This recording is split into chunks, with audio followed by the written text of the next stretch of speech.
So less than 24 hours after making it to New Orleans, the Eagles got some news that has people going crazy. And with the Saints scandal now revealed, could it have major implications on Kellen Moore's decision to stay or leave Philly? And if Kellen does leave, it looks like the favorite to replace him is internal. Meanwhile, Myles Garrett said he's done in Cleveland, and there's no doubt about the Birds being a favorite landing spot.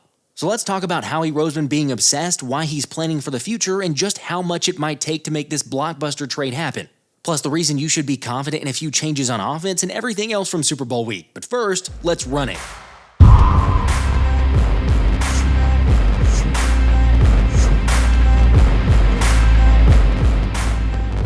What's up, guys? Alright, we made it to Super Bowl week, and as always, it never fails to deliver all the wildest and craziest news stories of the year. Which is probably why a lot of the fellas have referenced feelings to 2018. Honestly, I think this is terrible doing all this. I think that we could have stayed in Philly and come on Friday or Saturday. Look, obviously a lot of it is overblown, and there's no doubt that for the teams playing the big game, it is absolutely a distraction. However, the double standard to that is that whenever it comes to the players, there's only so many distractions they're allowed to make. For example, right before heading off to New Orleans on Sunday, Jalen Hurts was seen wearing a new hoodie highlighting the banned Jordans the NFL doesn't want him wearing. Remember back when he wore the two different colored cleats against the Steelers, the NFL sent him a letter with a notice of a fine saying that ensemble was banned.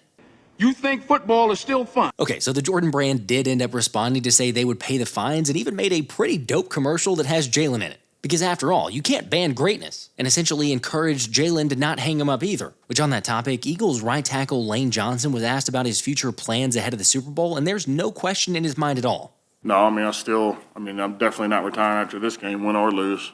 I'm definitely playing next year. So, that's really how you take it, I guess, when you get up in age, is take it 1 year at a time. But yeah, physically, man, I feel a lot better than I have, in the past probably couple of years. I feel really good. And so for being this late in the year, it's usually not like that. So, man, I'm thankful, and, we got a good team here to help us out with all that. Obviously, yeah, some great news there, but it's not really surprising considering the year that Lane has had so far. Remember, he is number one in terms of least quarterback hits among all offensive linemen, and also number one by best island rate for all offensive tackles. It's just somehow he didn't make it as an all-pro, but whatever, we won't go there. What I will bring up is the really cool story that on February 9th, the day of the Super Bowl, it will be Cooper DeJean and Saquon Barkley's birthdays. And come on, with it being the day of the Super Bowl, we got to celebrate that one. So do me a favor, hit the like button, make sure to subscribe, and then we're going to have a crazy, insane giveaway here. Because I'm going to give away a signed full-size Saquon Barkley helmet to one lucky subscriber. And that's not all, also a signed full-size Cooper DeJean helmet to one lucky subscriber during the Super Bowl stream as well. Again, all you got to do to make sure you're entered is hit the like button, make sure to subscribe, and then go to the comment section and let me know how you feel about all this Eagles news.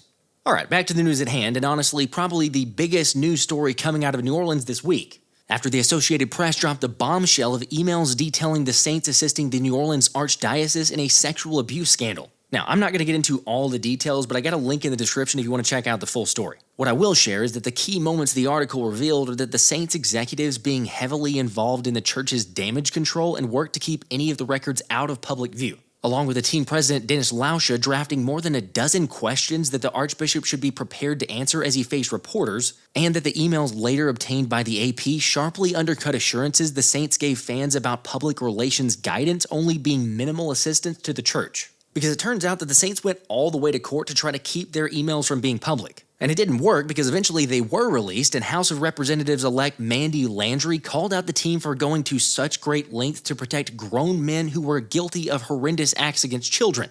As she should. Again, the article goes into the full details of just how awful and terrible, the ridiculous PR mess and everything else, so there's a link in the description if you want to check it out. All I'll say is that sadly, we've heard about this stuff for quite a while. I mean, you think about Spotlight, the movie in 2015 that was covering from back in 2003, and it goes way back before then.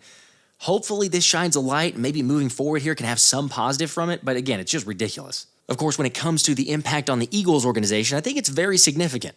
I mean, especially when you think about Kellen Moore having been the top favorite to land the head coaching job, with reports suggesting that Kellen has been putting together a short list of potential staff members. Although now with this news coming to light, I don't know how he decides to stick with the Saints. If the Saints actually told Kellen what was coming down the pike and he still was interested in this job, then, whatever, man, cool. Just good luck to you. But come on, who in their right mind would want to start their first and maybe only head coaching opportunity with an organization that surely has some sort of NFL investigations to come now? Plus, who knows if New Orleans ownership will stay in power or be forced to sell the franchise after something like this. Seriously, at the very least, this has to give Kellen a little bit of pause to just reconsider and think, do I actually want to walk into this type of situation? What he needs to do is win a Super Bowl, come back to Philly, and then run it back with this offense next year, and he'll have his pick of the litter next season. Although there are some out there like Adam Schefter who still think Kellen will move forward with the position, it might just take a little bit more convincing. How can I get you to stay? Money. Let me ask you this. If I were... Money. Okay, seriously, would love to get everyone's thoughts on this. Do you think that he ends up staying, going? Does it change anything? Let me know in the comments. Now, before I get into my perspective a little bit more, I gotta mention the sponsor of today's video, Rocket Money. Because I don't know if you guys know this, but studies show that over 30% of people won't have enough to retire. And the problem for me, though, is that between breaking Eagles news, game recaps, film breakdowns, and just the regular life of being a parent, I don't always have the time to dedicate the required mental space toward financial planning. But that's where Rocket Money comes in, because Rocket Money is a personal finance app that helps you cancel subscriptions, lower bills, and really just manage your money better. Now, as I've said before, my personal favorite is the canceling subscriptions part.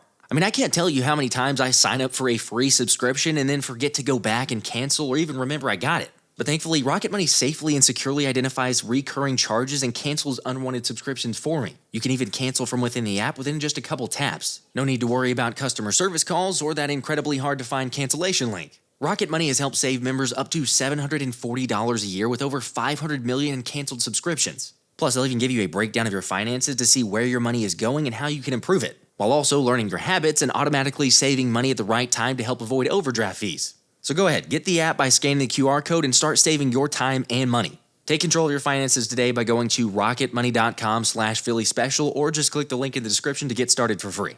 Alright, so here's where I'm at. There aren't too many coaches that get multiple chances at head coach. I mean, just like everywhere else in every job interview, first impressions matter. So it feels like Kellen Moore going to the Saints with all this other stuff going on, he's tying himself to an anchor. Although, who am I kidding? Even Chip Kelly is back in the league now after officially accepting the offensive coordinator position with the Raiders, which means he will be back in Philly whenever the Birds host Las Vegas next season. I hate that guy.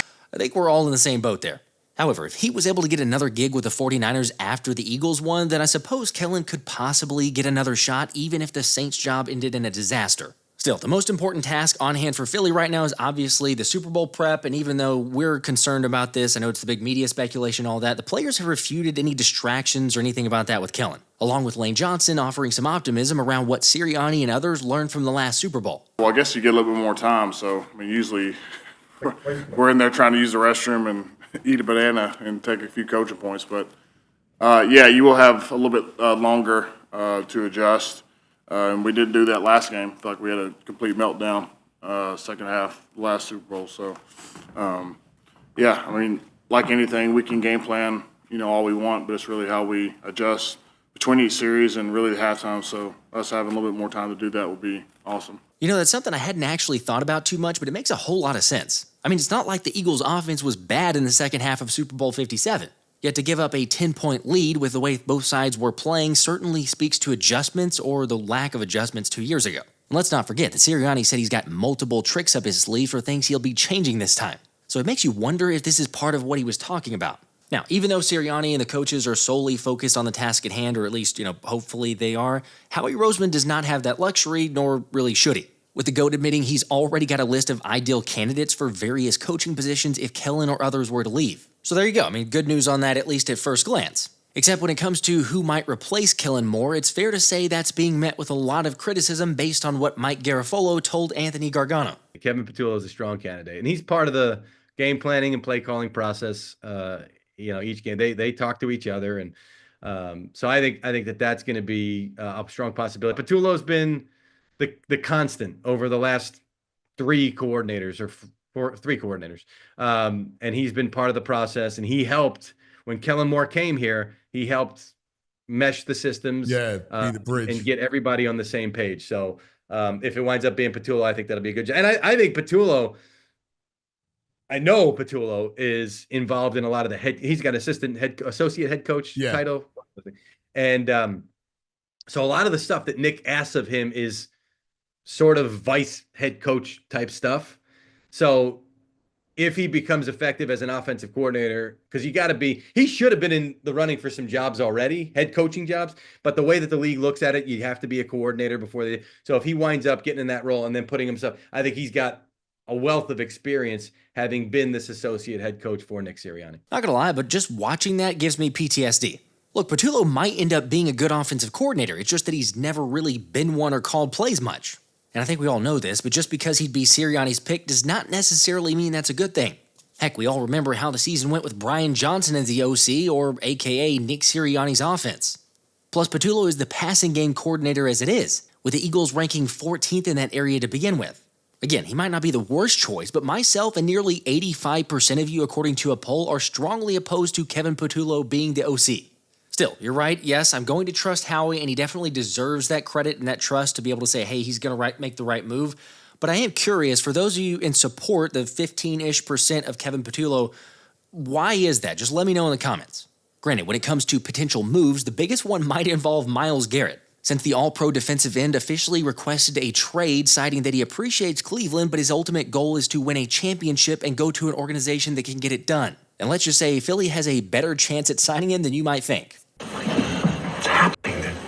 The troops are taking Saddam's palace, man. Okay, that's probably a little bit too far. However, when it comes to the betting favorites of the team to land Garrett, it's tied between Buffalo and the Eagles. Of course, yes, I should mention that Cleveland GM Andrew Berry has said multiple times that he is not and will not trade Garrett even for a ridiculous trade package. Although now that Garrett's gone public with his trade request, it doesn't sound like it's near as impossible anymore. Heck, you got multiple NFL analysts sharing their personal thoughts, suggesting that a move to Philly just makes way too much sense. After all, it was Myles Garrett who said less than 2 years ago that everybody would love to play for Philly, and down the line, you never know. Maybe he plays for him. Oh my God! Okay, it's happening. Everybody stay calm. What's the procedure, everyone? What's the procedure? Stay calm! At the very least, you can guarantee yourself that Howie is making the call to get an updated status, see what it might cost, so, who knows? Because let's not forget that we've seen the Birds continually linked to Garrett to begin with.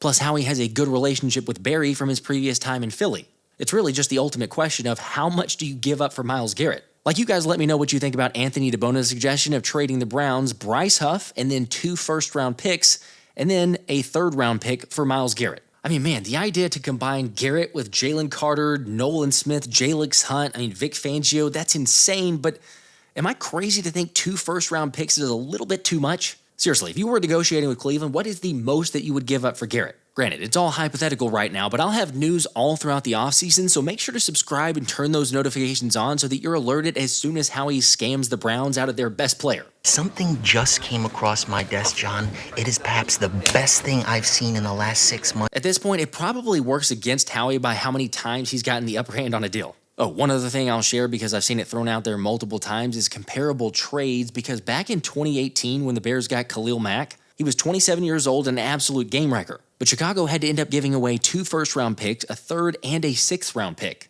while getting Mack a 2nd and a conditional 5th. Now, on one hand, Garrett is older at 29 years old, but he's also showing no signs of slowing down. Also, for those asking, could this even happen? Is it realistic with the Eagles salary cap? Kind of, but again, this is Howie Roseman, the wizard, his contract reconstruction, so I wouldn't count it out. But for all intents and purposes, technically, Garrett's cap hit next year is $19.7 million, whereas the Eagles have a projected $18.1 million in cap space. It does seem unlikely, but at the same time, I've said the same thing about Saquon Barkley, and look what happened. Again, let's not get ahead of ourselves, yet the prospect of the number 1 defense getting the best defensive player in the league is wild. And remember, Howie stated multiple times to win a Super Bowl, you either need the best player or have to make a decision that could cost you your job. I don't know. I'd love it. Who wouldn't at the right price, of course, but I don't know. Still feeling like this young nucleus, the defense that we have, Cleveland probably asking for too much, makes me think Howie goes through the draft. Also, not that this is that big of a surprise, but with free agency approaching, Josh Sweat changed agents to Drew Rosenhaus.